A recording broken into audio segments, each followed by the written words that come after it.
Welcome to the Upkeep for Monday, December 14th, 2020. That's right. It's all of the magic news you need in 10 minutes or less. And the big news this Monday is new information on Magic's upcoming set, Kaldheim, has been released. That's right. We've gotten to see lots of cool new art, and we've gotten dates where we will be getting more info. So an announcement about several announcements, which I guess is better than an announcement about an announcement. Yes, that's very true. We did, as we mentioned, get to see some art, so it wasn't just an announcement about an announcement. It was an announcement about announcements with pretty pictures.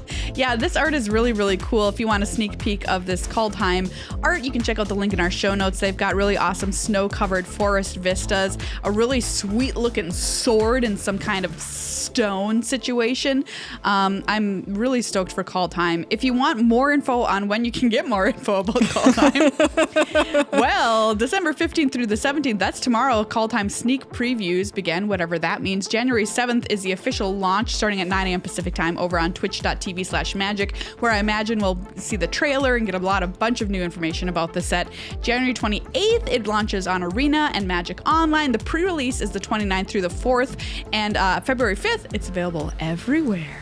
Wow, so exciting. And they are definitely continuing with the big metal theme. Oh, yes, they are. You can see it on the art and on the new packaging that they released. Super duper metal, especially those collector boosters, which we previewed the packaging of that last week.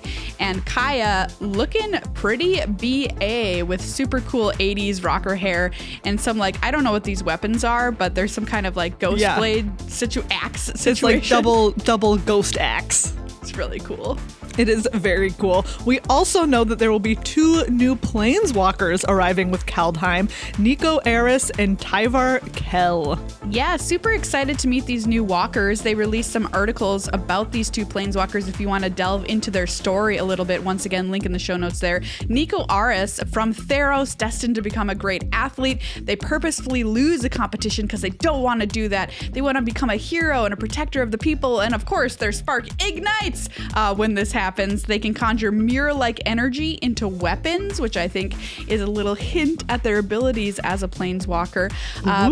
They're described as a blue energy planeswalker, but we don't know if other colors will be involved as well. Maybe like illusions. Yes, it could be illusions. It could be like tiny little weapons that deal damage to your opponents, like pinging them, or I don't know. Who knows? Nico Eris is the first non-binary planeswalker, and there's a quote from designer Katie Allison who says, quote, "As a non-binary person myself, it's incredibly meaningful to see a non-binary hero joining the planeswalker ranks. I think the power of representation is easy to underestimate. After all, it's not like I can't relate to male or female characters, but there's something truly special about starting to see pieces of your own identity in the epic stories you love." Fabulous quote there from Katie Allison, and a really cool planeswalker. Very happy to see Magic expanding to a non-binary planeswalker. Big thumbs up for me. Yeah, there's also Tyvar Kell, as we mentioned. This is Tyvar is an elf from Kaldheim, a king's brother, arrogant and charismatic. He loves to boast of his great victories in battle, uses the natural world to help him fight, and can buff his buddies. He is obviously green. Oh yeah, big time. Tyvar Kell. What a cool character. I love this. I love this guy. I love to hate this guy already. We also got a little peek about some of the lore from Kaldheim from introducing Tyvar Kell. There's a couple of factions of elves, black mana elves, green mana elves, and trapping people in trees. It's pretty cool. Go over and check out that little excerpt about Tyvar Kell and Nico Eris for more information on both them and Kaldheim too. Yeah, and people have also wondered, is this Tybalt on one of the packages? Yes! For you Kaldheim. Can't see it in their like official packaging announcement, but there have been other pieces of packaging people have found, and one you can see on the top, Kaya, and then that's gotta be Tybalt, right? Over there. Like, it looks like Tybalt on the right. Yes. And you know what? It would be cool because we've never, I guess we saw Tybalt in War of the Spark, but everybody was there. But we've never seen Tybalt, not on Innistrad or in War of the Spark, so. Yeah, just, hanging out in a snowy plain. Yeah. To me, that means, Tybalt won't like it, I would think. Yes. What does he do in other places? I'm interested in finding out. A big State of the Game update was released for this month. I've got a quiz for all you listeners here to kick off this news item. How many creature tokens was it possible to create on Arena before the December 10th game update? Ooh, put in your guesses right now. Write it down on a piece of paper. Yep. Maria, we know how you're many? Okay, so the actual answer is 2,147,483,647. Wow. What a specific and large number. Yes, indeed. And the Arena team was like, this is way too large. It's bogging down our servers as people make a billion, literally, scute swarms, and it's impacting other people's games. So what we have to do is max it out at 250 now. 250. I have to say, I don't know that 250 is enough.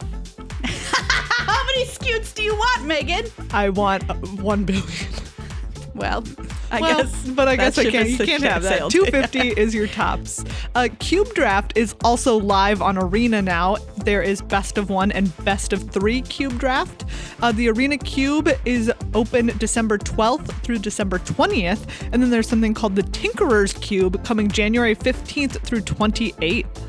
Some other upcoming events that you might be interested in, there's going to be a standard shakeup, which adds bad cards to standard, and you play in essentially a new format, December 19th through the 25th. And the same thing for Historic, running December 26th through January 1st. There's also Historic Brawl, January 2nd through 8th with no entry fee, and Guilds of Ravnica and Ravnica Allegiance Premier Draft are upcoming as well. The Arena Open was this past weekend. It was historic.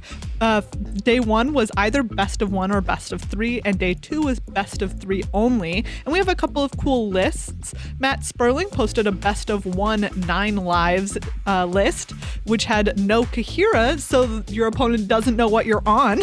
Oh, as they're trying to make their mulligan decisions.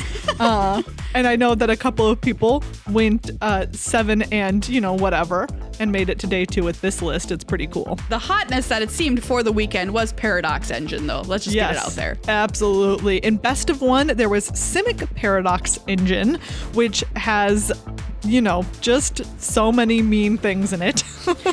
It's just so rude. I can't hide it. It is a deeply rude deck. I just don't like this deck. Here or there, I said it. But, it makes use of Keenan Bonder Prodigy, so good for them. I'm going to say it. Good for them. A bunch of people got their 7 wins on Day 1 with that Simic version, and then it looks like a lot of people swapped over to Tamer Engine for Best of 3 to make use of Escape to the Wilds. Yes, it turns out banned cards in Standard are worthy of being played in Historic. Yeah, Escape to the Wilds does still say to basically just draw 5. Yeah, so Paradox Engine all over Historic, and will, I imagine, be that way for a little while at least. We'll see how the format evolves out from here. Yeah. Some sad but also happy news. Emma Handy has left Rivals to work for Wizards of the Coast, so congratulations to her. Yeah, super excited to see Emma Handy joining the R&D team officially at Wizards. Sad to lose her from Rivals. Just as Stefan, another Rivals member, also had to leave the Rivals League because of immigration stuff. She's moving over to the U.S., and once you move over, you can't work for a period of time for some reason. I don't understand it. But very sad to see Jess have to leave because of that, but happy because she is happy here making a move to the U.S. from Australia. And that is all of the Magic news for this week. Hey, if you want to check out our full-length show, it's called Good Luck High Five, found anywhere you get your podcast. You can support this show, that show, and in fact, all of our work over at patreon.com/GLHFMagic. Thanks for listening, buddies.